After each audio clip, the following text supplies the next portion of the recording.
Mesdames et messieurs, ladies and gentlemen, set to make her ring walk, faisant son entrée vers le ring. Elle est invaincue, elle a un jab d'enfer et une vraie passion pour la boxe féminine. She is undefeated, she has a tremendous jab and a true passion for women's boxing. Veuillez accueillir la terreur rimouskoise. Let's welcome the terror of Rimouski, Marie-Ève Albert!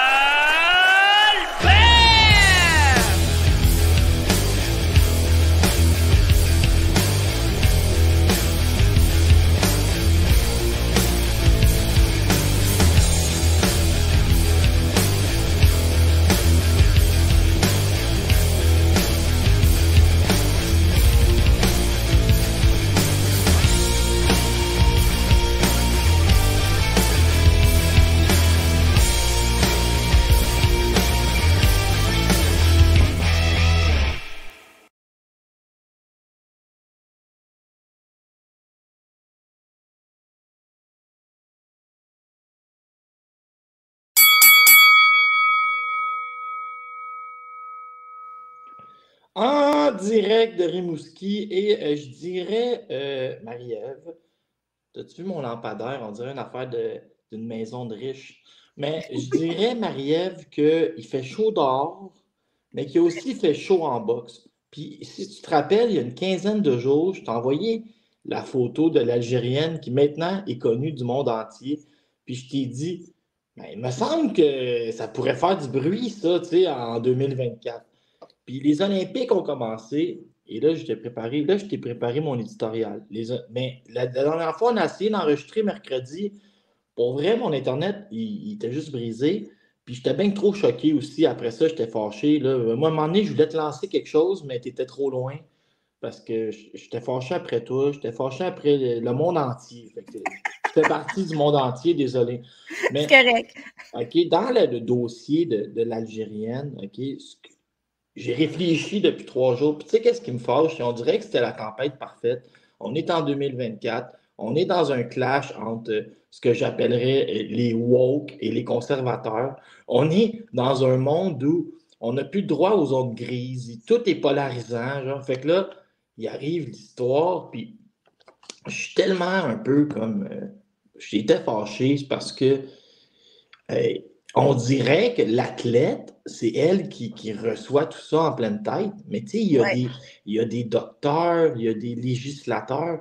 Tu sais, là, je vois des gens qui pensent que pour aller aux Olympiques, tu prends une feuille mobile, tu écris gars-femme, puis tu es qualifié. Là, tu sais, la décision était tellement plus haut que sa tête, puis c'est elle qui reçoit tout ça aujourd'hui. Je continue à croire qu'il y a une certaine dose de racisme aussi, où c'est plus facile pour les Occidentaux comme nous d'attaquer une Algérienne. Là, on serait peut-être plus mal à l'aise avec nos propos si elle venait de chez nous ou des États-Unis. Mais ça, c'est mon idée. Mais je ne sais pas trop quoi penser. Ce que je pense, au final, c'est qu'il va falloir, tu sais, si ce qu'on ne veut pas, c'est qu'une femme avec des taux de testostérone anormalement élevés affronte des femmes avec des taux de testostérone normal, qu'on se pose la question, qu'on en discute, qu'on fasse venir un panel de docteurs, puis que le CEO prenne une décision. Mais je trouve ça dommage que cette pauvre fille-là reçoive toute la bouette au visage pour tout le monde présentement.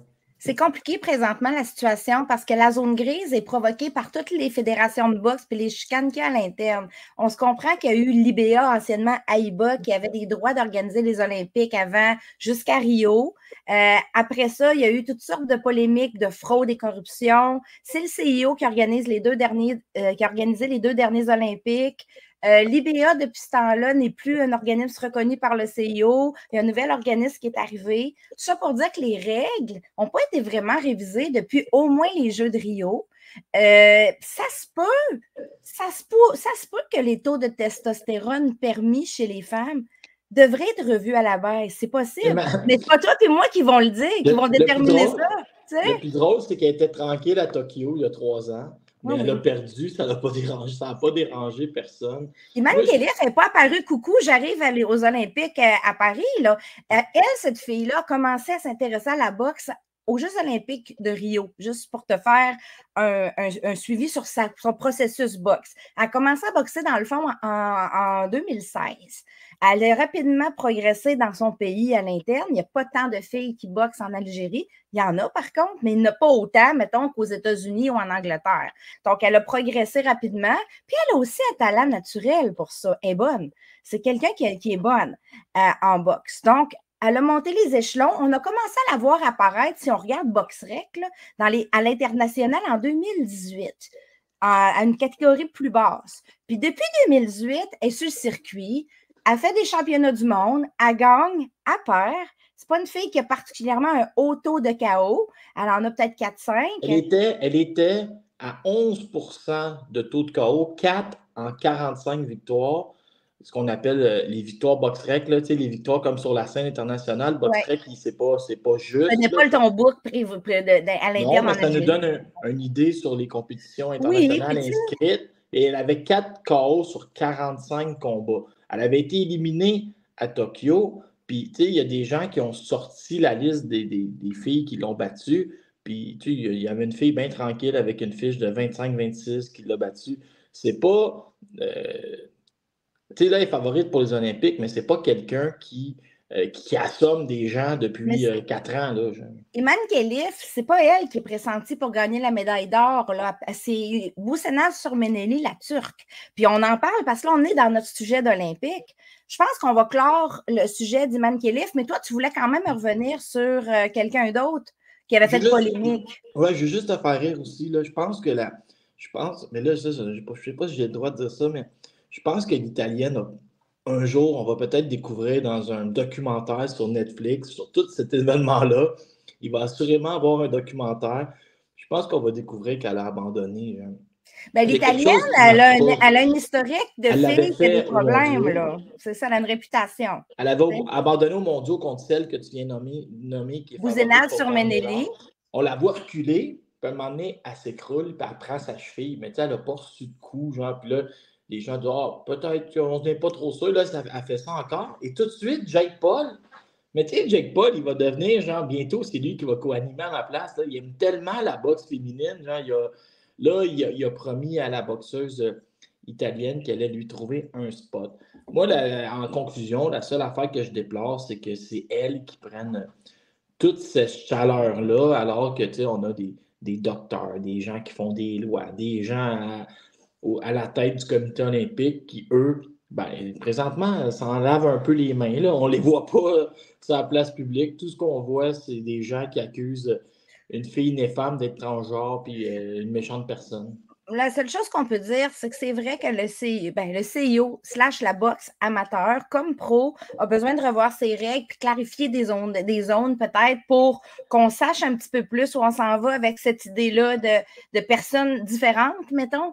Parce que là, tu sais, on parle de trans, mais on parle aussi d'hermaphrodites, on parle de filles hyper androgènes, on parle de toutes sortes de catégories qui ne cadraient pas avec ce qu'on s'attend de voir dans un ring de boxe féminine. Mais on risque, tu sais, puis je veux juste dire ça en riant, mais est-ce qu'on risque pas d'avoir le même débat chez les hommes? Je veux dire, mettons parce que j'ai vu que chez les femmes, le niveau de testostérone, c'est comme 0,5 à 3 par mg de sang, mettons, puis là, les hommes, c'est 30. Est-ce qu'un jour, on dira plus, genre, il y a des catégories de poids, on va dire, il y a un homme à 45 versus un homme à 31 mg, tu sais, on embarque aussi dans une histoire qui est un peu glissante, où là, tu sais, le tail of the tape, il va avoir ton nombre de milligrammes de testo, genre, tu sais, tu voulais pas me parler de RG? Exact, juste parler d'une histoire. Moi, j'essaie de partir une nouvelle polémique, mais à l'inverse, OK,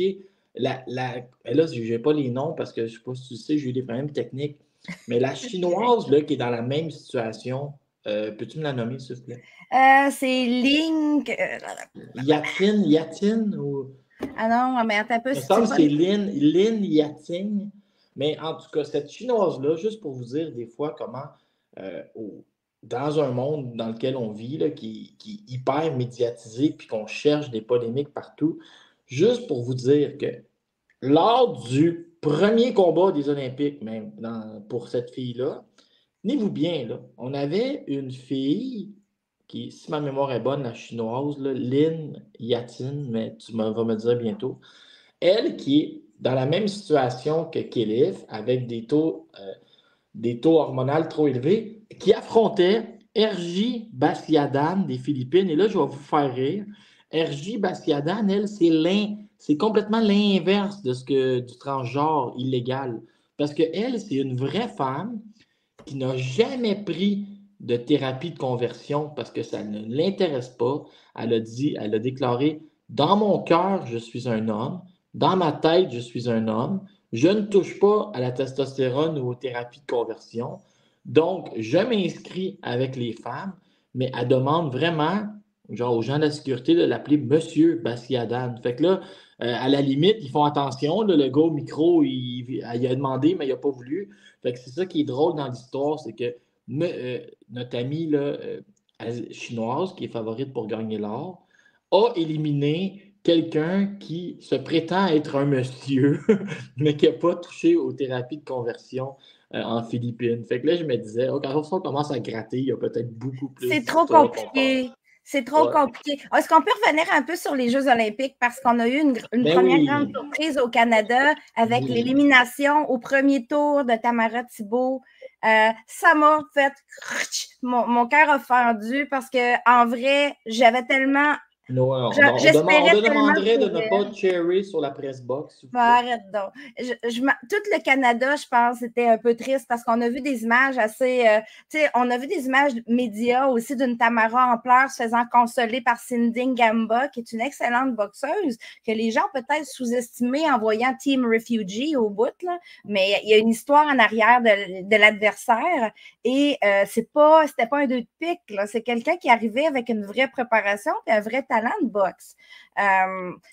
Tamara Thibault, bon, on va juste parler de sa performance. C'était pas 100% mauvais. Il y a eu des bonnes choses. Elle a gagné son premier round. Ça a été plus partagé au deuxième. Puis le troisième, ça a été difficile. Un jab un peu...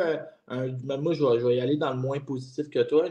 Un jab pas très convaincant pour quelqu'un de son gabarit, puis sa portée, puis c'est son meilleur coup. Je trouvais aussi qu'elle boxait un peu bas. La misère n'a pas laissé son adversaire aussi rentrer à l'intérieur, ce qui est quand tu affrontes une fille qui est plus grande que toi, ton pain, ton beurre, c'est de rentrer à l'intérieur. Quand tu es la plus grande, tu ne dois pas la laisser rentrer. Quand tu suis Tamara, toute sa carrière, elle ne boxe pas de même d'habitude. On voit vraiment que ce n'était pas une boxe qui était habituelle pour elle. Elle avait déjà affronté Cindy Ngamba, donc c'est pas comme ça ne se connaissent pas. Ils avaient déjà fait du sparring, ils se connaissent très bien, les filles, là, on l'a vu. Je crois peut-être, je n'ai pas parlé, là. En fait, on est dans l'opinion. Peut-être que la pression a été difficile à supporter parce que quand tu es favorite depuis longtemps, tu es numéro 1, puis tout le monde s'attend à ce que tu gagnes l'or, puis toi-même, tu affirmes « je vais pour l'or, je vais pour l'or ». Je ne sais pas ce qui aurait pu se passer, mais peut-être que ça a été difficile parce que, comme je te dis, la boxe que j'ai vue, ce n'est pas sa boxe habituelle. J'ai senti qu'elle était tendue dans le ring aussi depuis le début. Elle n'était pas comme... C'était pas la Tamara qu'on voit, qui est grande, qui est svelte. Marie, elle avait assurément, si elle se prêtait à ça, le poids d'un pays derrière elle, le poids d'une dizaine de 28 ans sans médaille d'or et le poids d'être la favorite qui n'a pas perdu un combat. Depuis les Olympiques de Tokyo. Exactement. Mais il y a des choses que moi, j'ai comme réfléchi après le combat, puis que je suis quand même, là, je vais te faire sourire, mais il y a des choses que je suis un peu content, tu sais. Mais pas par la défaite, mais il y a des gens qui ont commencé à critiquer Vincent Auclair en disant c'est qui lui pour être l'entraîneur de l'équipe nationale. Fait que c'est pour après, quand Vincent Auclair a été critiqué, parce que souvent, quand la numéro 1 mondiale va perdre comme ça en début. Le coach va diviser, là, c'est sûr. Exact. Fait que j'étais content de le voir vraiment avoir du succès avec Wyatt Sanford après, c'est parce que Vincent, je le connais, puis c'est tellement un chic type, il est tellement... Mais ça aurait pu être dramatique si Wyatt avait subi le même sort. C'est vrai pour Exactement. Vincent. C'est probablement lui qui aurait payé. Genre. Ensuite, quand on a fait notre émission mercredi, j'étais très émotif, puis je disais, Tam va aller chez les pros, elle va devenir championne du monde, puis on va oublier tout ça. J'ai l'impression, avec du recul, puis des nuits de sommeil réparatrices, oui. qu'elle pourrait fort bien aussi gagner les mondiaux de 25 avant de passer pro en 26. C'est des choses qu'on a vues des athlètes voulant boucler la boucle, aller chercher les mondiaux, puis ça répare un peu la blessure des Olympiques. Tam a plusieurs options. En vrai, on peut spéculer sur tout ce qu'elle veut faire, mais dans quel ordre elle va le faire? Elle est encore jeune. Elle pourrait décider de passer pro et de tourner la page sur sa carrière amateur, définitivement. Elle pourrait faire un championnat mondial en 2025 et passer pro après. Elle pourrait juste dire, moi, je passe pas pro, j'essaye pour Los Angeles en espérant qu'il y ait des Jeux olympiques en boxe là.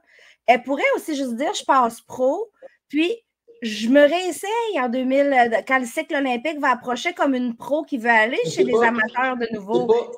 C'est pas la méthode qui obtient le plus de succès. Tu sais, hier, j'ai regardé Hassanban Douzmatov, qui est un boxeur pro, qui là, lui, s'en va en finale, ça fonctionne bien. Bakodir Jalolov, un poids lourd, mais on a aussi vu d'autres histoires comme Estelle Mosley, Hassan Ndam. C'est pas toujours gage de succès d'essayer de jouer sur deux tableaux. Ça dépend peut-être de ta facilité à transitionner sans oublier. Tu sais, il y a des comme Estelle Mosley, j'ai toujours eu l'impression qu'elle est toujours restée un pied chez les pros, un pied chez les amateurs et que la transition n'a jamais pu se faire d'un côté comme de l'autre. C'est comme si c'était dans le milieu, puis je l'ai vu boxer comme ça à son premier combat, parce que ça aussi, c'est une surprise. Ben, qu'il n'y en ait pas une vraie. Parce que moi, je m'attendais à ce qu'Estelle Mosley ait de la misère à son premier combat. On l'a vu arriver contre Yajaira Gonzalez. Toi, t'aimes beaucoup Yajaira Gonzalez. C'est ma nouvelle préférée, genre. Ça sent le passage pro avec Jake Paul qui va sortir l'argent derrière. Je suis d'accord. Je pense aussi que cette fille-là va passer pro. Elle a un style pro, déjà en partant. Parce qu'on le sait, des fois, un boxeur qui boxe, là. Des fois, tu vois son style amateur, tu es excellent. Mais chez les pros, des fois, tu sais qu'ils vont être des excellents pros. Des fois, c'est plus compliqué à voir. Béatrice Ferreira... Avec Gonzalez puis avec Wyatt Sanford aussi, je trouvais qu'on avait affaire à des styles très pros. C'est les deux qui m'ont marqué. Défensif compact. Souvent, l'adversaire qui perdait pied en frappant, il profitait tout de suite pour aller chercher la contre-attaque. Et le calme dans le ring, qui est super important quand tu es chez les pros. Le calme, on a vu Wyatt Sanford, mais tu sais, une fille comme Béatrice Ferreira, qui est très bonne autant chez les amateurs que chez les pros, elle va danser après son combat pour festoyer, mais dans le ring, c'est quelqu'un qui est focalisé sur l'objectif, qui ne fera pas de fanfaronnade. Elle a battu ma Gonzalez, mais je trouvais que le 5-0 était un peu raide. Là. J'aurais aimé qu'on donne un petit nanan à ma Gonzalez. Tu n'es pas neutre là-dedans. Béatrice a dominé ce combat. Marie, j'ai peut-être un début de scoop pour toi. Oui, donc. Sur la scène locale, j'espère que ce n'était pas un de tes sujets parce que là, vas-y, j'ai enlevé celui-là qu'on a à l'écran. Je vais te le briser. Je vais changer de place. Le mois prochain, si ma mémoire est bonne, c'est le 20 ou 5 septembre. Le 5 septembre, donc dans 33 jours, il va y avoir le retour de Marie Spencer dans le ring. Oui. Et j'ai fait des téléphones à tous les gens d'Eye of the Tiger hier. Puis là, je faisais à croire que je leur apprenais quelque chose. Je disais, hey, il y a des titres vacants, là, un peu partout. Là, ils disaient, ah! Là, ils faisaient croire qu'ils ne savaient pas. Mais là, finalement, à force de gagner leur confiance avec des méthodes vraiment louches, j'ai appris qu'il reste 2 noms qu'on essaye de mettre sous contrat pour le combat. J'ai aussi appris qu'on est en discussion pour que ça devienne un combat de championnat du monde. Et oui, il y avait dans leur intérêt de faire une finale avec ça, mais ils n'ont pas réussi à ramasser des contrats et les affaires. Ils ont dit, on peut pas faire sortir notre vente de billets, pas de finale. Fait que là, en même temps, on avait un très bon adversaire pour Arthur Biarslanov.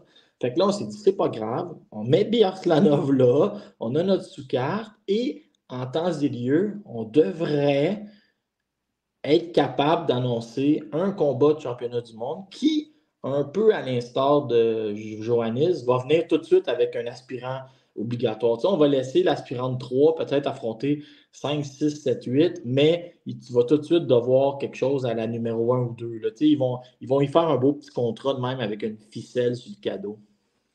Ben, on sait déjà en partant que Cecilia Brækhus est supposée d'affronter Emma Kozin dans cette catégorie-là la semaine prochaine. Donc, probablement que Brækhus est discartée de l'ordre parce qu'en vrai, dans l'ordre, tu as Brækhus en haut. Puis après ça, tu as Claribel Mena, si je ne me trompe pas, qui est la numéro 2. Mary Spencer est numéro 3. Et il y a l'Allemande Maness qui n'est pas loin en arrière. Donc, je te dirais que pour Brækhus, vu qu'elle a choisi d'affronter Emma Kozin pour 2 titres, on peut peut-être l'enlever de l'équation pour le moment. Elle pourrait peut-être, la gagnante de Spencer contre son adversaire, pourrait peut-être devoir un shot à Cecilia Brækhus après, qui est à numéro 1, justement, un peu ce que tu viens de dire. Puis Claribel Mena, je ne sais pas si ça va se faire, c'est compliqué. C'est une fille de République dominicaine. C'est pas la volonté qui n'est pas là. C'est toujours l'enjeu des visas puis des permis pour voyager de elle et son coach. Ils ont essayé souvent avec elle, ça n'a pas fonctionné. Puis elle veut vraiment, je lui ai parlé, Claribel Mena, puis elle aimerait tellement avoir sa chance. Elle était prête à avoir sa chance, même sans titre, contre Mary Spencer, là, pour te dire. Mais bon, on verra ce que ça va donner. Je peux peut-être parler d'autres rumeurs. Tant qu'être dans les rumeurs, là, j'ai d'autres sujets de. Ben, c'est des rumeurs. Des rumeurs qui vont se concrétiser probablement dans ton cas, là. Parce que Mary Spencer, son combat est déjà annoncé pour le 5 septembre. On se doute bien que le titre de Terry Harper, très bientôt, va être avec un beau V de vacant dans les classements. Et voilà. Donc, la logique, c'est que la numéro 3 va avoir un shot parce que la numéro 1 n'est pas là. Ça va-tu être 2 contre 3, 3 contre 4, on ne sait pas. Mais on en est là pour Mary Spencer. Je trouve ça très excitant pour elle. Mes rumeurs sont à 108 livres et 147 livres présentement. Je vais te parler de 108 livres, la catégorie de Kim Clavel pour commencer, qui a 2 championnes, 3 championnes présentement. On a Bermudez que Kim a affronté pour 2 titres. On a Neri Plata de l'autre côté pour les 2 autres titres, mais dernièrement, il y a une fille qui s'appelle Sarah Gigadjou, qui est devenue Sarah Bayleys, qui a gagné le titre régulier parce que Plata, il faut comprendre qu'elle est super championne WBA et Sarah Gigadjou est championne régulière WBA dans cette catégorie. Donc, premièrement, je vais te parler de Bermudez. Il y a eu des spéculations que Seniesa Estrada était en train de négocier avec elle pour monter à 108 livres, ce qu'on s'était déjà parlé. Que c'était une possibilité pour pouvoir défier Bermudez pour ces 2 titres. Il y a eu un début de négociation, sauf qu'il semblerait que c'est au point mort présentement parce que Seniesa Estrada aurait décidé de convoler en juste noces et ça retarde un petit peu ses projets de retour. Donc, il y a un flou ici à savoir si est-ce que tout ça est vrai? Est-ce que tout ça est mis sur pause ou est-ce que tout ça est annulé? Mais je peux te confirmer qu'il y a eu des approches d'un clan à l'autre pour commencer une négociation qui est présentement sur pause. OK? Je te dis, c'est juste ce que je veux dire. De l'autre côté, à 108 livres, on a Neri Plata, on a Sarah Gigadjou qui est championne régulière. J'ai entendu dire de sources sûres qu'il y aurait eu une demande faite à la WBA, en fait que la WBA elle-même, plutôt, aurait envie d'ordonner un combat entre ces 2 championnes pour retirer le titre de super championne de la circulation. On sait que la WBA a commencé à retirer les titres de super champion. Il faut faire attention parce que ça date d'il y a plusieurs années où ils se sont levés un matin. Ils se sont rendus compte qu'il y avait 85 ceintures de la WBA, je m'en rappelle. Ils avaient dit qu'ils voulaient les réduire. Des fois, ils arrivent. Des fois, ils en recréent d'autres. Ils sont durs à suivre. C'est très difficile à suivre, la WBA. Donc, moi, c'est une rumeur que j'ai entendue. Je suis un peu inquiet parce que je n'entends pas Kim Clavel nulle part dans tes rumeurs. Ben, c'est ça un peu qui est mon point. C'est que moi, j'avais eu l'impression que Kim était partie derrière Neri Plata. Elle voulait vraiment viser un rematch contre Neri Plata. Elle s'est battue 2 fois en 35 jours. Il faut que ça mène à autre chose. Mais j'ai l'impression que pour Neri Plata, si la rumeur se concrétise, c'est plutôt un chemin de d'affronter peut-être Sarah Bailey à l'automne, quelque chose comme ça qui sortirait. Mais là encore, où on en est là-dedans? Est-ce que ces deux filles-là veulent s'affronter et ont commencé à négocier? Est-ce qu'ils vont attendre que ce soit ordonné par la WBA?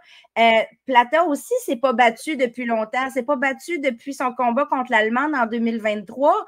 Elle a besoin de se battre, de défendre ses titres. Oui, en décembre. Donc, elle a besoin de défendre ses titres. Elle a besoin, puis ses titres coûtent cher. Quand tu n'as pas de promoteur, tes frais de sanction, elle a 2 titres, là, ça coûte une fortune. Mais c'est surtout si, tu as raison que ça coûte cher, mais ce qui coûte encore plus cher, c'est si tu les monnaies pas, puis que tu te bats aux 14 mois au lieu du 6 mois, mais tu perds des bourses. Tu sais. Donc, si mettons, Tyler, chez United Promotion, a décidé que lui, il investissait vraiment dans le développement de Sarah Bailey et qui ont des commanditaires assez lucratifs pour pouvoir commanditer le paiement des frais de sanction, c'est peut-être une option pour Neri Plata de dire tout de suite, je passe le test Sarah Bailey et j'ai passé Clavel, j'ai passé Borman, je suis capable d'aller battre Sarah Gigadjou chez elle, il n'y a pas de problème. C'est pas quelqu'un qui a peur d'aller à l'étranger. Si la bourse est intéressante.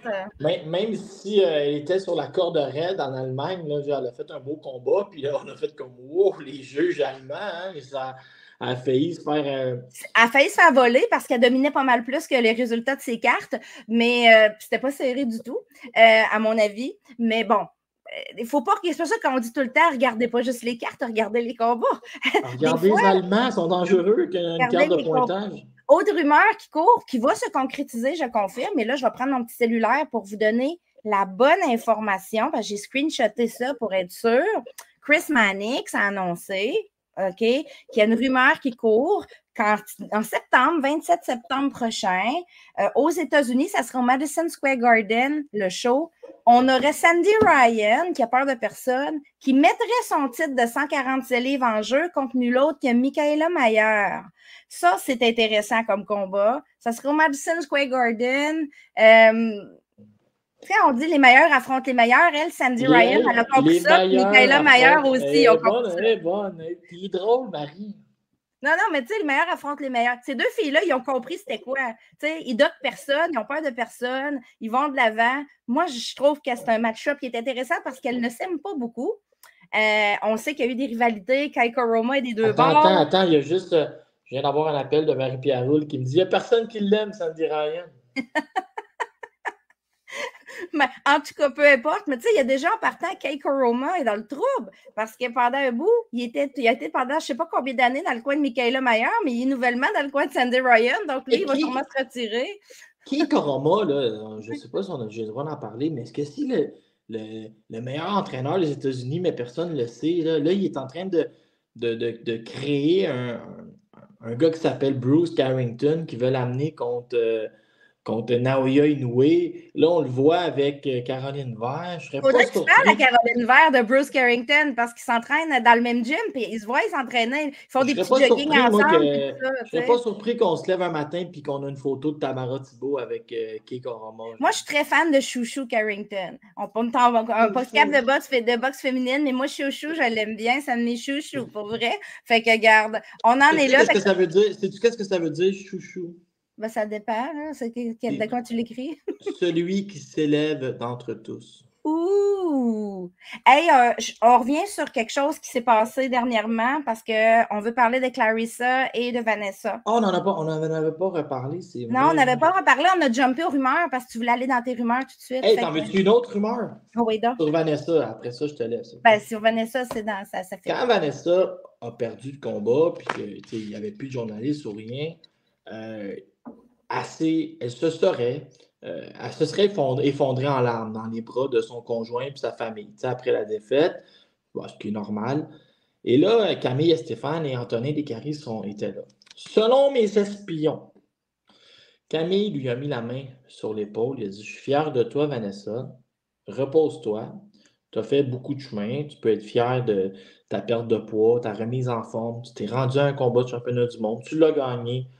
Tu mérites quelque chose, tu mérites du bonheur. » Et là, il l'a regardé dans les yeux. Selon mes sources, il lui a dit « Ton prochain combat sera à la maison, au centre Slush Poppy. On va faire un grand événement. On va mettre Gaumont, David O'Reilly. Pascal Villeneuve parlait de sortir de sa retraite pour un dernier combat. On va faire ça propre et tu auras le luxe et le bonheur de boxer devant les tiens. Je t'en fais la promesse. Maintenant, repose-toi, cool. On reviendra là-dessus après. Eye of the Tiger a effectivement annoncé un événement à Gatineau. J'ai vu le calendrier, là, puis il va en avoir un. Ouais, il va en avoir un à l'automne. Non, mais moi, je te parlerais d'encore plus gros là, sur un retour de Vanessa. Peut-être pas nécessairement. Vanessa serait peut-être pas sur celui-là, mais elle pourrait être, comme mettons, en janvier ou en. Ça ferait du sens aussi parce que, tu sais, je trouve ça rapide de revenir. C'est quand même des durs knockouts qu'elle a subi. C'est des durs knockdowns. Tu sais. On va parler un peu du combat. Vanessa, moi, je l'avais eu en entrevue. On avait jasé, puis elle savait que Shields était favorite. Tout le monde savait. On savait que ça serait difficile aussi parce qu'on ne parle pas de la même expérience tout court, autant chez les amateurs que chez les pros. Mais Marie, après ça, je te laisse aller, mais j'ai juste un point rapide. Est-ce qu'il y a des choses qu'on oublie parfois ou qu'on ne pense pas? Exemple, une Claressa Shields, avez-vous vu les cuisses à peser? Comme dirait mon grand-père, c'est un cheval de trait. Mais pour aller à 154 livres, on peut penser qu'elle a laissé beaucoup d'énergie sur la table et qu'elle n'était pas capable de s'asseoir dans ses coups, de frapper fort. Mais là, à 175, on peut penser qu'elle a eu sa pesée la plus douce, sa coupe de poids la plus douce, que l'énergie était dans le plafond. Et là, elle s'assoyait dans ses coups, elle frappait fort. Moi, je ne serais pas surpris que ça demeure dans ces poids-là, que maintenant, elle les finisse, ces combats. Oui, parce que Claressa Shields, quand elle était chez les amateurs, c'était une fille qui avait quand même des knockouts.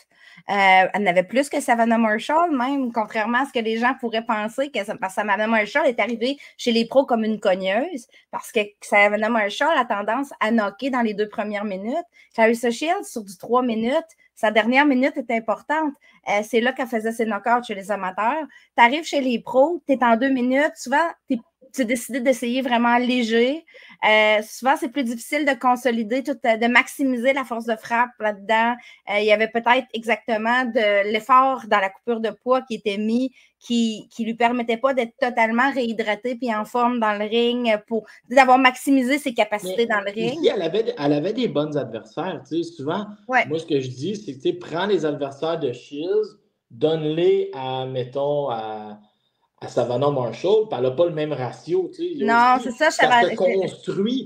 Mon meilleur exemple, puis je suis fatiguant avec ça, c'est David Lemieux. Mais on construisait nos rats de cogneurs. Je me rappelle quand il avait affronté un gars de New York, le nom va me revenir, je pense. Mais le gars venait de passer 3 jours à l'hôpital, il s'était fait knocker contre Michel Soro, qui avait une fiche de 50% de KO. On le ramène direct 9 mois après contre David Lemieux dans la catégorie en haut. Et David l'a tellement swingé, il l'a envoyé à l'hôpital, pas de civière. Les fiches de cogneurs, c'est vrai que c'est bâti. C'est ça mon point. Non, mais c'est vrai, on a vu Makhmoudov aussi, on a vu d'autres. Tu sais, des fiches de cogneurs, ça se monte, là. Ça peut se monter. Ça ne veut pas dire que tu cognerais n'importe qui puis tu knockerais n'importe qui. Effectivement. Puis Savannah, Claressa Shields a toujours eu des filles, tu sais, Anna Gabriels, Hammer, tu sais, des filles Marie, comme ça. Je voulais te faire rire, mais je ne sais pas si on ne pense pas qu'on en parle cette semaine, là, mais l'adversaire de Lani Daniel a une fiche complètement gonflée aussi. Là. Oui, mais c'est ça. Mais tu sais, puis dans la catégorie, moi, j'ai trouvé que Shields, à 175 livres, était sur sa coche. Elle était dans son élément. C'est une fille que j'aimerais qu'elle reste à 168, 175 idéalement. Je trouve que pour elle, ça lui va bien, ces 2 catégories de poids-là. Je trouve qu'à 160, 154, est peut-être trop. Ça va être difficile de plus en plus en vieillissant aussi d'arriver à faire ces poids-là. Là, quand elle avait 22 ans, c'est une chose. Quand tu en as 30 ou presque, tu commences, le métabolisme ne va plus à la même vitesse. La suite pour les deux, on a parlé de Vanessa. Hein, tu penses qu'elle va avoir une chance devant les siens à Slush Poppy ou ailleurs, mais devant les siens à court terme ou moyen terme. On va dire moyen terme qui est plus logique. Début 2025 et comptez pas la division des 168 livres pour Vanessa complètement exclue. Non, on en avait parlé avec elle. La manière que ça fonctionne, c'est qu'ils ont un docteur là, à Montréal, okay? puis que lui, il fait des tests avec les pinces. Là. Puis après ça, il vérifie ton VDO2 max, puis tout ça. Là. Elle est capable de descendre. Là, il regarde si tu es capable de descendre. Tu sais. Et Vanessa va probablement aller voir pour voir si c'est sain et logique de descendre à 168 livres. Mais elle me l'a déjà dit qu'elle était capable parce que, tu sais, souvent, elle se tient à 172, 173, tu sais. Je veux dire, pour elle, elle est capable de faire 172, elle l'a déjà fait, là. Fait que 172 puis 168, calculons qu'il y a 4 livres de différence. Puis c'est pas comme une toute petite comme Kim Clavel, Vanessa. Elle a de la place, peut-être qu'il y a encore 4 livres, là, sans que ce soit dramatique, sur sa force de frappe puis sa masse musculaire. Il y a de l'espace encore pour elle. Maintenant, est-ce que ça va être le choix qu'ils vont prendre? Je pense que peut-être ça pourrait falloir la peine. Il y a plus de combats intéressants à 168 livres pour Vanessa. Même au Canada, à l'interne, Natasha Spence, Melinda Watpool, des filles qui sont capables de faire 168 livres et 160. À l'étranger aussi, tu sais, on a Francine Cruz-Dezurn, qui est une championne à 168 livres, qui ferait un match intéressant contre Vanessa.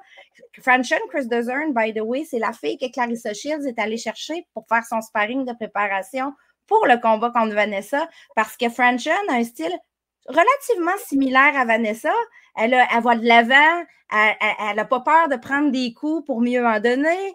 Elle a une morphologie qui est similaire. Est-ce que c'est contre elle qu'elle a fait ses débuts pro aussi? Oui, ils se C'est connaissent quand même bien. spectaculaire, les débuts pro contre Francine Cruz-Dezurn. Oui, les deux filles descendaient de l'équipe nationale.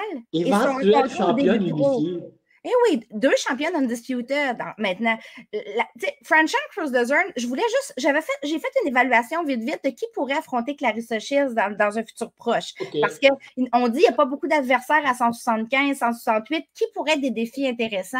Bien là, présentement, Shields a 2 titres majeurs, puis elle est championne intérim WBA aussi. Elle a le WBO puis le WBC régulier, OK? On parlera pas des heavyweights, j'aime mieux dire des mi-lourds, parce que c'est vraiment 175 livres, le poids contracté, OK, pour ces titres-là. Donc, à 175 livres, Shields pourrait s'attaquer aux 2 autres championnes. Il y a Lani Daniels et il y a la nouvelle championne Chicken Ellie. Une est australienne, l'autre néo-zélandaise. C'est 2 filles qui pourraient être intéressées peut-être par une bourse. Mais Lani Daniels, elle a l'air à cette heure d'être backée par un promoteur, puis elle se laisse un peu désirer. Là. Je vais dire un genre de commentaire. L'Australie, c'est la nation qui a le plus de champions, qui a le plus d'athlètes aux Jeux olympiques en boxe. L'Australie, c'est aussi eux qui ont invité, mettons, Lomachenko pour affronter Josh Kambosos ou Devin Haney. C'est un vrai milieu de boxe. Ils ont beaucoup de succès de guichet là, dans les dernières années. Ah oui, ça marche. Ils pourraient se permettre d'inviter Shields contre Lani Daniel puis penser à vendre au plus que 20 000 billets. Là. Moi, je pense que Chicken Ellie pourrait être aussi intéressante. Elle est nouvellement championne, mais c'est une maman, une jeune maman, une belle bourse, là. Une très belle bourse pour être attirante pour Chicken Ellie. Oui, mais ça ne sera pas compétitif. Ça ne sera pas compétitif, mais si on veut que Shields aille chercher les titres pour unifier, le passage est obligé par ces 2 filles-là. Moi, Marie, je pense que l'idéal... Je te propose des noms que je considère plus compétitifs. Vas-y. Puis je veux savoir si tu as eu... Si je les avais mis sur ma liste. Dis-moi ça. Je veux savoir si tu as été capable de trouver son combat. Danielle Perkins. Danielle Perkins, j'ai vu son combat. C'est l'aspirante obligatoire de Shields. Et selon moi, ça devrait être elle, la prochaine adversaire. Il faudrait que ça soit elle. Ça fait longtemps qu'elle attend. Bon. Shields contre Perkins, ça pourrait être intéressant. Perkins, c'est une cogneuse de puissance. Hein? Elle a bien fait dans son dernier combat sous carte de Shields. Je l'ai pris. C'était une Écossaise qui était contre elle.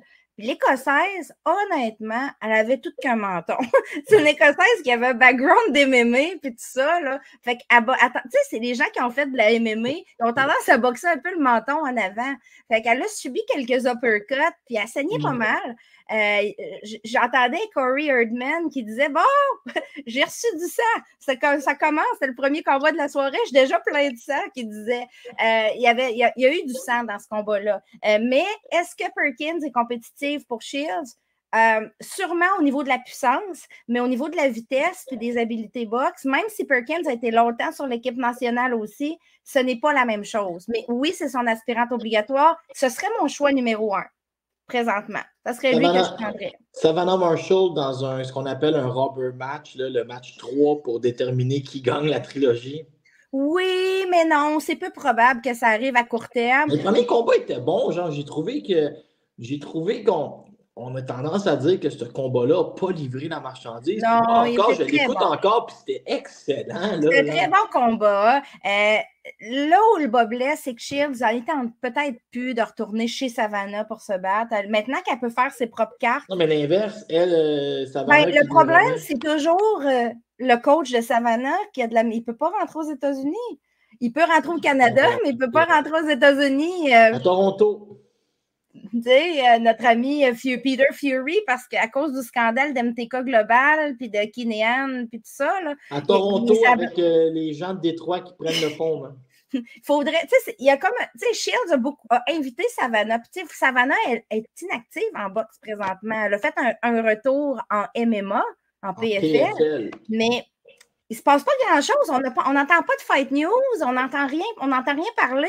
Est-ce qu'on va lui enlever ses titres? C'est ça la vraie question. Si ces titres deviennent vacants, est-ce que Franchon va vouloir rester à 168 livres et essayer de les revoir? Ce combat-là entre Marshall et Franklin Cruz, ça méritait aussi une revanche. Tu sais, moi, quand le premier est bon, là, qu'on recommence au round numéro 11, j'en veux une suite.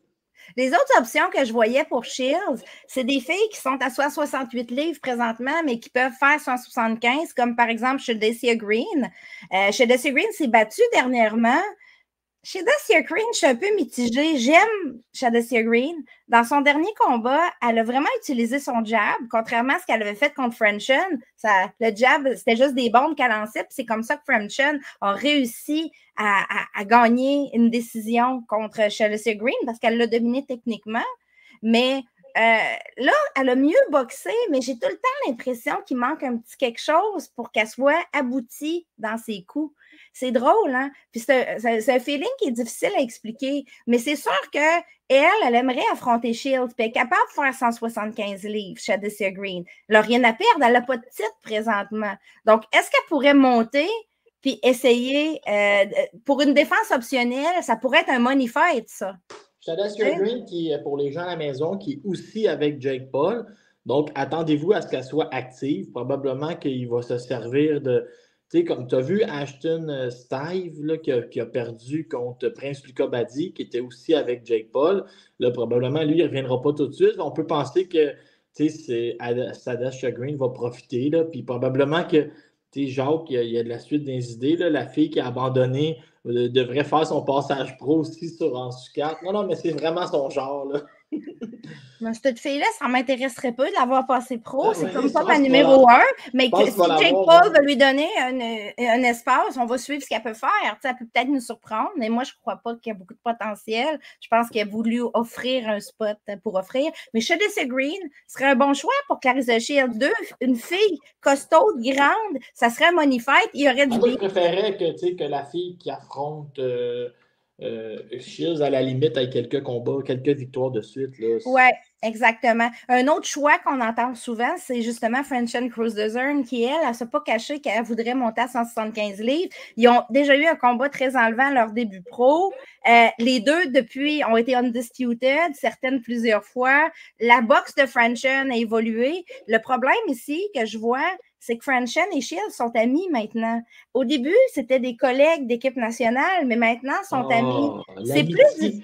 En boxe, l'amitié, c'est la pire affaire qui peut arriver. C'est plus difficile, exactement, d'affronter une amie. Surtout qu'ils se connaissent très bien. Tu sais, comme je te disais, Franchon a été la partenaire de sparring de Shields. Un jour, Francine Tétu me racontait qu'il avait refusé 5 combats locaux de suite parce qu'il considérait les gars comme des amis. Il arrive un matin, puis il manque l'argent pour payer son loyer. J'ai dit, lequel de tes 5 amis va venir payer le loyer? Et là, finalement, elle avait commencé à prendre des combats locaux. Ça, c'est grâce à moi. Mais sauf que Franklin Crews-Dezurn est capable de payer son loyer. Moi, je ne critiquerai jamais un boxeur qui refuse un combat parce qu'il est trop proche de l'autre. OK? Sauf que je peux comprendre aussi qu'il y en ait 5 dans la division. Non, mais tu sais, c'est ça, mais tu sais, faut se garder quand même une certaine distance, une certaine froideur face à ça. Mais il faut comprendre, parce que je vois beaucoup de critiques parfois passer, pourquoi ils ne s'affrontent pas ces deux-là? Tu sais, il y en a qui parlaient des Klitschko, je ne sais pas si tu te rappelles, quand ils étaient champions, c'est des frères, OK? C'est des frères, c'est des heavyweights. Ouais, mais attends, je peux comprendre qu'ils ne veulent pas s'affronter, là, tu sais. C'est qui la première personne avec qui tu t'es tiraillé dans ta vie? Ton frère, hein? Ouais, mais tu peux tuer quelqu'un en boxe. Non, mais je comprends d'un point de vue des frères. Moi, je dis juste que un peu mon point de vue. Gardez-vous un ou deux amis dans la division de poids, mais il ne faut pas non plus fermez-vous pas toutes les portes parce que c'est votre exact. ami. Il ne faut pas se fermer trop de portes, mais je peux comprendre qu'un combat ne se fasse pas à cause d'un lien d'amitié ou un lien de famille. Tu sais, je peux comprendre ça. Il y en a qui vont dire « Ouais, mais c'est de la boxe. Oui, mais tu peux tuer quelqu'un. » Donc, il y a des gens qui sont pas... C'est pas tout le monde qui est mentalement fait pareil, émotionnellement fait pareil. Donc, Franchon puis Shields se sont déjà affrontés, mais dans un autre contexte. Je suis persuadée qu'il serait qu'à une qui est bonne pour ça, c'est Amanda Serrano, qui affronte énormément de filles avec qui elle s'entend bien, qui a donné une deuxième chance à Heather Hardy, entre autres, puis qui était proche d'Heather Hardy, puis c'était une promesse de dire, tu vas avoir ton money fight, je vais te donner une chance avant que tu prennes ta retraite. Tu sais, c'était comme une faveur, puis ça n'a pas été un combat doux, là. Elle ne s'est pas ralentie parce que c'était Heather Hardy qui était dans le ring, une autre fille de New York devant elle. Donc, bon, Anna Gabriel serait un autre choix, mais Anna Gabriel, on sait que depuis son histoire de doping, Shields a l'air de lever le nez et de dire « Toi, ça ne me tente plus, je ne te crois pas. » Donc, ça encore, j'ai pas vu qu'Anna Gabriel avait tant levé la main, mais Anna Gabriel pourrait se ramasser à un moment donné devant Franchon, entre autres, ou devant d'autres filles. C'est une fille qui est capable de faire 168, qui est capable de faire 175 sans aucun problème actuellement. Elle peut même faire 185. Oui, elle peut faire beaucoup plus. Donc, on en est là pour Shields. C'est quoi sa meilleure option? À mon avis, c'est Perkins. Puis, si j'aimerais voir Shea Kennelly et Lenny Daniels unifiés ensemble, peut-être que Shields, à ce moment-là, pourrait affronter l'ultime gagnante des deux. Déjà, on pourrait savoir le niveau des deux filles. Si Shea Kennelly est beaucoup plus faible que Lenny Daniels, ça serait Lenny Daniels pour tous les titres. Là, ça serait très, très intéressant peut-être pour les deux filles de l'Océanie. Là. Alors, Marie, laisse-moi me lancer dans une opinion locale. Et j'ai des gens, j'ai beaucoup, pas beaucoup, mais je te dirais que j'ai 8 ou 9 personnes qui m'ont écrit en privé. Souvent, c'est des gens qui sont proches du Parti québécois, il va se reconnaître. Et là, il y en a d'autres qui m'ont écrit « Message à ma bonne amie, quelqu'un que j'aime beaucoup, qui est toujours gentille, qui est une des personnes les plus faciles d'approche en boxe. Jessica Camara, il faut que je te parle, OK? Oui. Présentement, tu as une finale à vendre. Je le sais que tu es capable de parler un minimum de français. Et ça dérange les gens. Les gens au Québec, on est dans une mentalité différente. Le bonjour aïe, là, ça a fait 37 jours de scandale. Jessica, prochaine promo, invite les gens à venir voir ton combat en français. Je suis certain qu'il y a quelqu'un dans ton entourage qui peut t'aider. Tu peux faire 3 prises, mais invite les gens à ton combat aussi dans une promo en français parce que je l'entends, moi. Ouais, j'irai en voir, mais même pas capable de nous le dire en français. C'est comme ça le Québec. Je ne sais pas si peut-être que ça fait pas assez longtemps que tu n'es pas arrivé, mais c'est compliqué ici.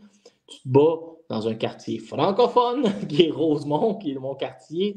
Iberville, Crémazie, là, ça parle pas mal français. Tu es en finale, tu as un devoir de promotion. Fais juste inviter les gens en français. Je suis sûr que tu es capable. Il n'y a personne qui va rire parce que tu casses le français ou quelque chose. On va trouver ça sympathique et ça va te rendre encore plus populaire.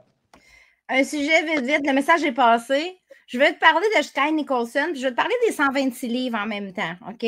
Parce que Sky Nicholson, qui est championne WBC maintenant à 126 livres, a eu un combat contre une fille qui s'appelle Diana Vargas, qu'on a essayé de nous vendre comme la nouvelle invention du siècle, mais c'est clair. Le nouveau bouton à 4 trous, là. Ah, ben, j'aurais peut-être pu dire ça aussi. Le nouveau bouton à 4 trous. On a essayé de nous la vendre comme l'invention du siècle, mais en vrai, c'était une fille. Non, mais là, on a failli la vendre comme l'invention du pain tranché. Ouais, ça, genre. T'as de la misère avec tes exemples aujourd'hui? Ben non, mais l'invention du siècle, là, c'est correct. OK. Ouais.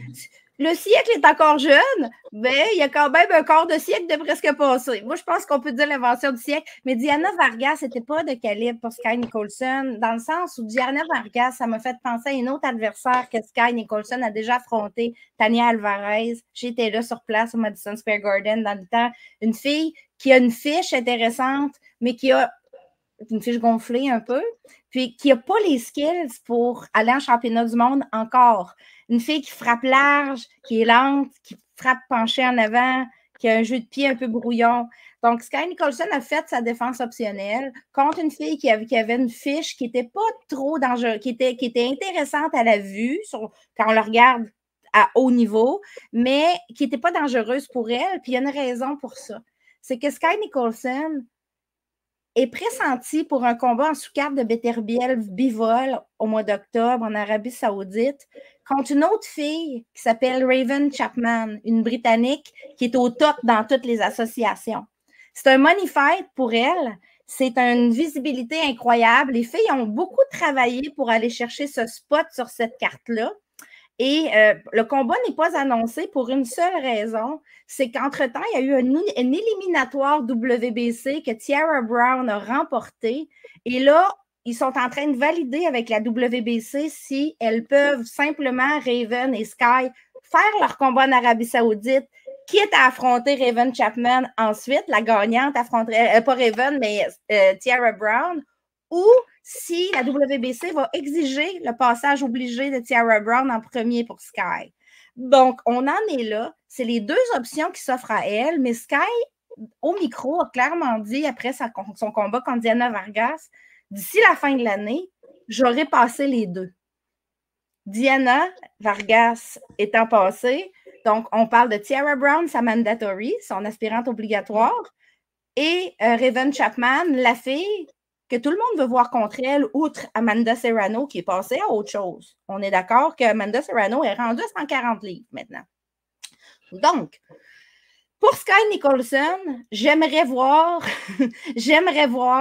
moi, j'aimerais vraiment voir Raven. C'est le combat que j'aimerais voir en premier. Parce que Raven et Sky, je crois vraiment que ça ferait un combat équilibré. Ça ferait un combat équilibré. Sky étant protégée au maximum, je ne sais pas ce que ça vous donnerait quand même. Est-ce que... Je pense que Raven pourrait lui faire quand même du mal. Là. Elle n'a pas eu tant d'adversité. Je pense qu'elle n'a pas eu tant d'adversité. J'adore cette expression-là. Elle pourrait lui faire du mal. Non, mais Sky, à mon avis, c'est celle qui a le meilleur jeu de pied de la game. OK? Il n'y a personne qui a un jeu de pied aussi beau que le sien. La vitesse est là. Je trouve que c'est magnifique. À part Shields, peut-être. Là. Mais c'est parce que Sky, c'était lancé, c'est beau à voir. Sauf que Raven, elle a un petit quelque chose, un petit oomph dans sa puissance, dans sa manière d'apporter les coups. Elle n'a pas eu le background, de même background que Sky chez les amateurs, mais elle s'est construite, c'était une briqueleuse, elle faisait des briques artisanales. Tu sais, elle s'est construite là, dans les shops en Angleterre, là, à aller boxer entre ses chiffres. Là. Puis je pense qu'ils n'ont pas l'énergie à la même place. Ça pourrait donner un super beau combat ensemble. Sous carte de Beterbiev Bivol, sur une carte de notre Excellence Turquie. C'est annoncé, ça, ce combat-là? Oui, bien, Beterbiev Bivol, c'est annoncé. Non, la sous-carte.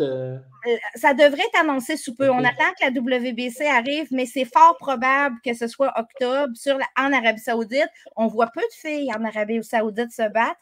Ça serait intéressant que ça puisse se concrétiser pour qu'on puisse commencer à amener un peu de boxe féminine dans les cartes de notre Excellence. Marie, est-ce que j'ai le droit de profiter de toi pendant que tu es là? Oui. Mais je parle de tes connaissances, là, de boxe. Oui, j'avais compris. Aujourd'hui, moi, il fait chaud que le tabarouette. Fait que je vais peser sur mon air climatisé, là, mais puis je ne bougerai pas de la maison, OK? Mais j'ai vu, je vais plugger ma TV sur les galas de boxe, j'ai vu que Caroline Dubois semble avoir sa meilleure adversaire à vie. Est-ce que oui, Mayra Moneo, une fille que j'adore. Peux-tu me donner juste... fille d'Uruguay. Explique-moi donc ce combat-là avant que je l'écoute dans quelques heures. Ben, c'est une fille, c'est sa mandatory. Ben, en fait, c'est pas sa mandatory, c'était la mandatory de Cathy Taylor, Mayra Moneo, depuis longtemps. Mais le combat ne s'est jamais fait parce que Cathy est montée à 140 livres, puis il y a eu toutes sortes de money fight pour Cathy Taylor. Ça s'est pas fait, ça n'a pas été ordonné jamais. Mais c'était l'aspirante au gala de Cathy Taylor. Et dans le fond, Boxer a décidé de donner une belle tribune. Ils ont décidé que pour Caroline Dubois, qui avait eu certains types d'adversaires, il était temps qu'elle affronte des filles qui ont déjà un certain lustre. Donc, une fille qui était aspirante obligatoire de la meilleure, Cathy Taylor, ça a du lustre par défaut.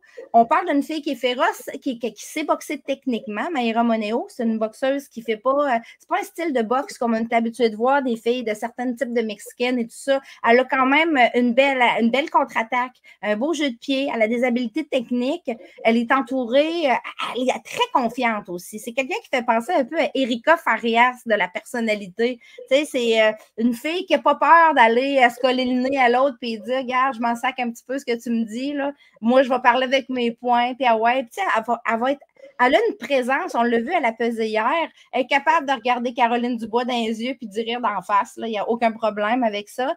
Pour Caroline Dubois, selon moi, devrait gagner ce combat, mais ça sera pas une partie de plaisir. Les gens vont écouter ce podcast, le combat va déjà être passé cet après-midi, ça se passe, mais on en reparlera le mois prochain, on reviendra là-dessus parce que ça va valoir la peine. Moi, c'est sûr que je regarde ce combat, je vais me trouver une manière de le regarder. Non, mais Dubois, la manière que je vois ça, genre, elle est vraiment assise dans la chaise pour devenir une superstar. Elle a tout mais elle attend juste que quelqu'un lui donne sa place, hein, en voulant dire, tiens, bon. Elle a tout pour être une vedette. Honnêtement, je m'attends à avoir des gros combats pour elle. Je veux juste te parler d'Amanda Serrano vite, qui a abandonné le titre IBF des 126 livres. Ça confirme que Amanda Serrano n'a plus vraiment l'intention de se rebattre à 126 livres, même si elle a encore 2 titres à elle, WBO, WBA. Elle a fait un combat, on a vu contre Stevie Morgan, qui était très faible comme adversaire, justement, là, en sous-carte de Jake Paul, il n'y a pas si longtemps.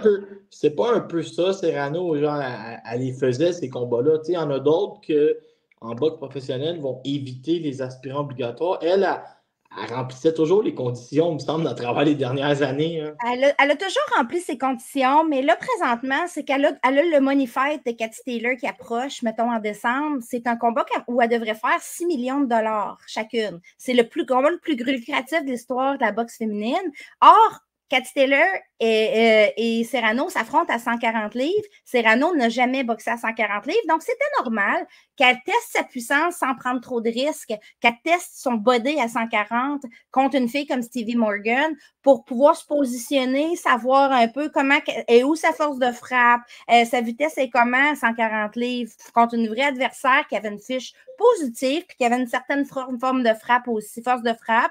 Moi, je ne critiquerais pas le fait que Stevie Morgan a été choisi, je comprends.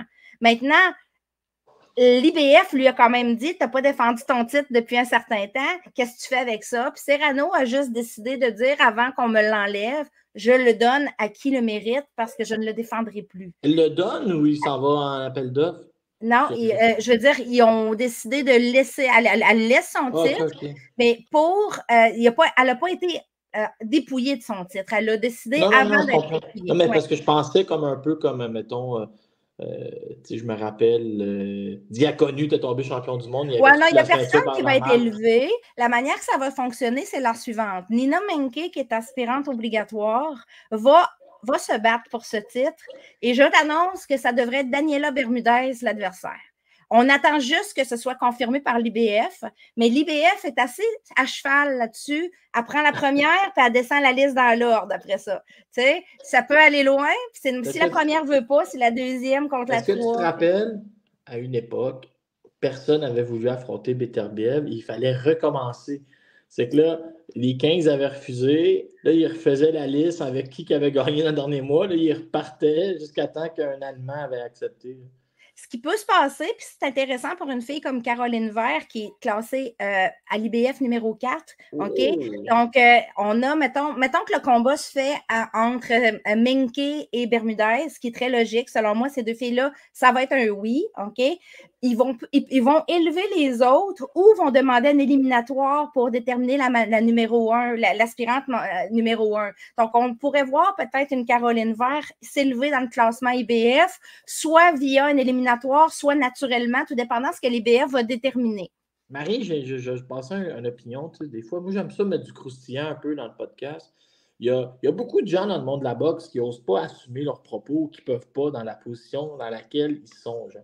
Puis il y en a quelques-uns quand même, je dirais, si les messages rentrent, ouais, Katia, mais désolé Katia si je te nomme publiquement, là, mais Katia, la gérante à Caroline Vert, hein, elle pensait que ça allait être simple, mais là, finalement, elle va perdre son pari. Puis là, je dis, attendez, là, on jugera à la fin les résultats avec Caroline Vert. Mais, il n'y a pas juste Caroline dans l'équation de Katia. Il faut comprendre qu'elle a toute une écurie de non, boxeurs. je le sais, mais quand Ouais. ils ont fait un genre de pied de nez à Yvon Michel, là, c'est certain que ça les a mis sur la sellette de qu'est-ce qu'ils vont réussir maintenant. Genre, puis là, il y en a beaucoup qui m'écrivent en disant il ne se passe rien. Là, je dis attendez, tu sais, il n'y a rien qui peut ça.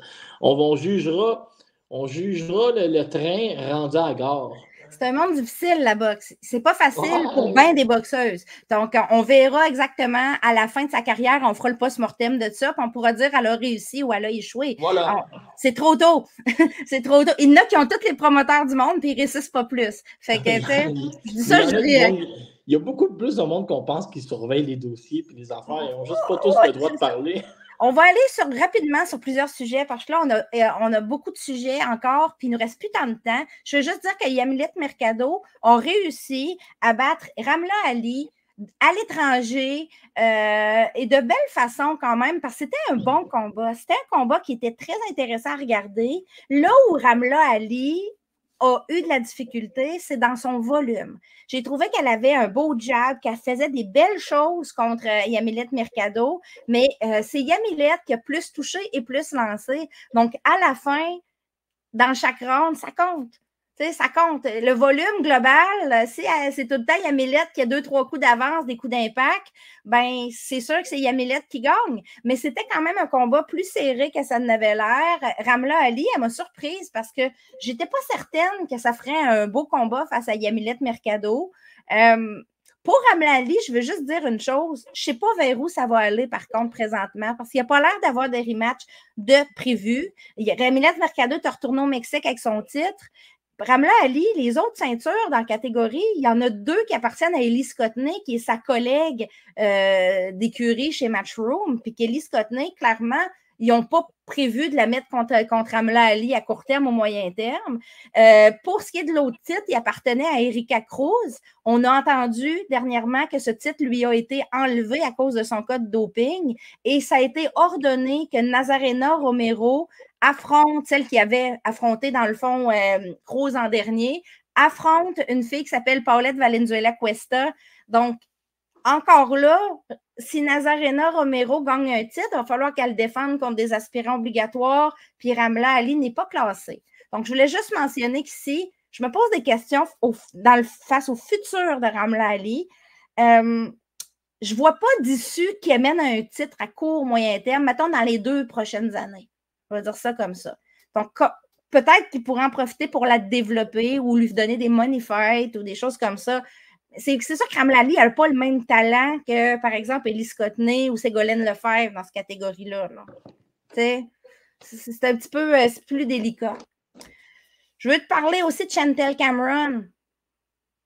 Laurent, Chantel Cameron, qui faisait ses débuts chez Queensberry, qui affrontait Hélène McCaleb, une fille que j'aime beaucoup. Combat où Chantel, je ne sais pas si tu as pris ce combat-là, mais Chantel a bien dominé le combat quand même si Hélène a très bien fait parce qu'à 2 filles, ils ont lancé au-dessus de 800 coups, 500 pour Cameron, peut-être autour de 300 pour McCaleb, taux d'efficacité de 48% les deux. Hein? Oui, à peu près. Tu parles des Power Punch. Oui, ben taux d'efficacité, non, ils ont landé beaucoup. Je te dis, c'était une guerre solide. Je dirais de changer d'entraîneur, là, parce que... Il y a eu du coup touché dans ce combat-là, c'était fou. J'ai trouvé qu'Hélène McCaleb à 140 livres, c'est pas sa place. Elle est trop petite. Vraiment, là, sur le coup, ça paraît pas tant, mais quand tu fais la réhydratation après coup, tu sais, il y a des boxeurs qui sont ambitieux, ils disent, je suis capable de faire une catégorie, sauf que j'ai un peu de misère avec après réhydratation, c'est trop compliqué, Laurent, des fois. Je trouve que la différence fait une grande... Ici, Cameron, on parle d'une fille qui est pas faire 140 jusqu'à 154. On parle de Mécaled qui était il n'y a pas si longtemps à 130 livres, qui peut peut-être faire 140 au gros max, mais donc, dans la réhydratation, c'est énorme la différence dans le ring. Moi, j'ai vu ça, puis je me suis dit, bon, il aime se débrouiller bien, mais ça reste que c'est un combat qui est difficile sur 10 rounds, sur la longueur. Donc, j'espère juste qu'il aime Mécaled ne deviendra pas l'espèce de côté B que toutes les boxeurs peuvent j'osais pas le dire pour pas être désagréable, mais on dirait que depuis qu'on a commencé le podcast, tu me dis tout le temps que c'est une de tes préférées, mais moi, j'ai encore jamais dit qu'elle a gagné un combat. Ben, Ilem a fait des bons combats, mais dans le passé, elle a déjà battu Daniela Ramos, elle a déjà été mandatory de Terry Harper longtemps, puis il y a eu toutes sortes d'enjeux, mais elle a pris des combats difficiles, elle n'a jamais été vraiment sous contrat avec un gros promoteur. Donc, elle a accepté Delphine Pearson, elle a accepté Alicia Baumgartner, elle a accepté Chantel Cameron. Son gérant fait un bon travail pour lui trouver les gros combats, sauf que c'est ça qui n'arrive jamais en favorite. Puis, ne pas arriver en favorite, c'est pas juste de dire, ben, je suis pas grave, je vais faire l'upset, mais c'est parce qu'il y a des conditions autour de ça aussi. Tu n'es pas reçu de la même manière quand tu arrives en côté B. Tu n'es pas reçu de la même manière. Tu n'as souvent pas la même durée de camp d'entraînement. Il y a beaucoup de choses en ligne de compte. C'est ça. Donc, j'aimerais ça qu'elle ne soit pas traitée en côté B, qu'on lui offre vraiment une progression pour le reste de sa carrière, où elle devienne, par exemple, une vraie aspirante obligatoire, puis que ça soit ordonné. Là, c'est plus équitable. Mais là, elle prend tout le temps des défenses optionnelles des autres. Puis une défense optionnelle aussi, c'est pas la même chose qu'une défense obligatoire, avec un combat est ordonné, par exemple, où tu as vraiment les normes sont préétablies, les bourses sont préétablies, puis, tu sais, en tout cas, c'est juste mon point. La fille, elle a le talent qu'il faut, mais j'aimerais qu'elle soit un côté A, pas un côté B. Elle a le talent pour être un côté A. Donc, c'est un petit peu ça. Juste rapidement, un autre sujet. Lou DiBella a décidé qu'il organisait un tournoi à 8 boxeuses pour couronner la championne à 118 livres. Il y a de l'ambition, monsieur. Il a mis 8 boxeuses là-dedans. Je ne sais pas comment il va payer ces boxeuses-là. Je ne sais pas si ça va être super lucratif. Ils ont mis Ebony Bridges en dehors de ces 8 filles-là. Ils ramènent des filles comme Shannon Courtney. Là, ce n'est pas signé, là. Ça, c'est juste des vœux présentement de Lou DiBella. Il faut comprendre qu'il y a DiBella, il y a Amanda Galley de signer. Il y a Cherneka Johnson de signer déjà chez lui. Puis il y a Miyo Yoshida qui sont 3 championnes, tu sais, ils sont 3 championnes à 118. L'une a l'IBO, puis les 2 autres ont des titres majeurs. L'autre championne, ben, c'est Dina Torslund, que personne ne veut affronter, donc ça me fait un peu rire. Ils veulent un tournoi à 8 boxeuses, mais la plupart des boxeuses, à part Amanda Galley, m'ont dit en privé, moi, j'aimerais juste affronter Dina Torslund en dernier. C'est comme si, dans le fond, ils veulent s'affronter à 7, puis la gagnante. C'est un peu le même concept aux Olympiques, c'est juste que tu n'as pas le choix, là. C'est ça, tu sais, mais ça me fait un peu rire parce que c'est un tournoi à 8, mais pas Dina Torslund en dernier. Parce qu'honnêtement, Dina Torslund est la personne qui est supérieure. C'est le boss de la fin dans la cassette. C'est ça, tu sais. Fait que ça me fait un peu sourire parce que je me dis, OK, puis pourquoi ils ont pas mis Ebony Bridges dans l'équation? Parce que Cherneka Johnson et Ebony Bridges, il me semble que ça, c'est un money fight à faire. C'est 2 filles à 118, 2 Australiennes, une championne avec l'ex-championne. Ça serait l'argent. Moi, je ferais ce combat-là en Australie. DiBella est super plugué en Australie avec Kambosos. Il est capable de faire des grosses cartes. On l'a vu avec Lomachenko Kambosos, avec Ene Kambosos. Ça serait un money fight à faire, mais non, Ebony est en dehors. Puis elle ne comprend pas pourquoi elle a été laissée en dehors en plus. Fait que, tu sais, je dis ça, je dis rien, mais je ne suis pas sûre que ça va se faire, ce tournoi-là. Mais j'espère. Ça pourrait être intéressant, mais il faut que ça soit un vrai tournoi. Puis il faut que les meilleurs puissent avoir un défi aussi. Pas juste le défi ultime de mettre leur ceinture en jeu pour des pinottes, là. Je ne sais pas si tu te rappelles du combat de Jasmina Zapotoshina. Je vais juste en parler. De qui? Jasmina Zapotoshina, qui a battu une prospect il y a quelques semaines, Macy Rose Courtney, sur une carte de Matchroom.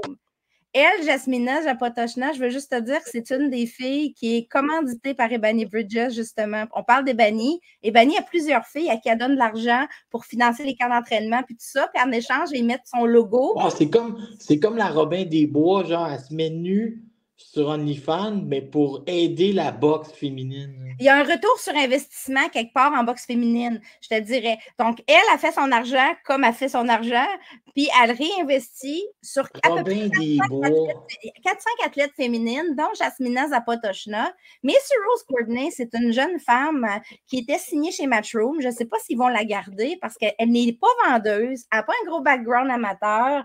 Ils l'ont signé dans le fond parce que c'est une collègue de gym de Sky Nicholson, puis probablement que ça a été vendu à la haute direction de Matchroom, on va dire ça comme ça, de signer cette fille-là. C'est une amie de Sky, mais honnêtement, elle a fait une contre-performance majeure contre Jasmina Zapotoshna et je pense que toutes ses portes se sont fermées one shot à cette fille-là, Macy Rose Courtney, parce que c'est pas juste de dire j'ai perdu un combat serré, c'était pas un combat serré, c'était une dominance totale. Il y avait eu beaucoup d'arrogance avant le combat aussi, ça n'a pas aidé parce que Macy Rose était très arrogante, très au-dessus de ses affaires.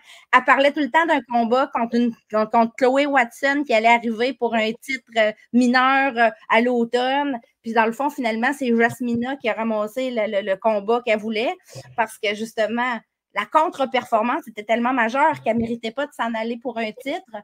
Tout ça pour dire qu'il faut faire attention à son attitude. Puis quand on affronte quelqu'un, il faut focaliser sur le travail à faire.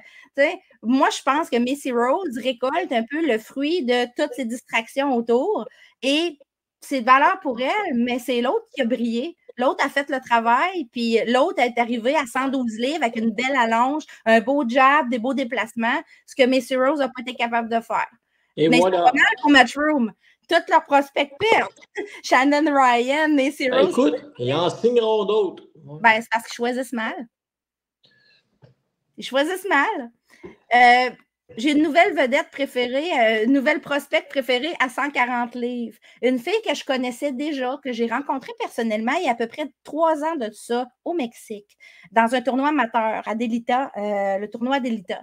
J'ai passé beaucoup de temps avec Stacia. Je l'ai vue se battre 3 fois live.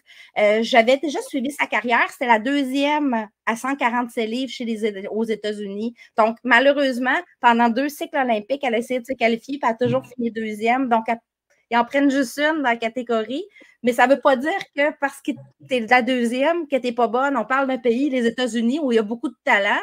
On sait que dans certains pays, ils vont donner des places olympiques à des filles qui n'auraient pas gagné contre Stacia. Donc, cette fille-là... Ça me rappelle quand Kim était coincée derrière Mandy Bujold. Un peu ça. Donc, Kim est devenue une superbe pro. Mandy Bujold n'a jamais passé pro. T'sais? Donc, ici, Stacia a décidé de faire le grand saut. Tu parlais de Katia Banel tantôt. C'est Katia qui l'a signé. Elle a fait ses débuts pro sur DAZN dernièrement, sur une carte de Boxing Insider.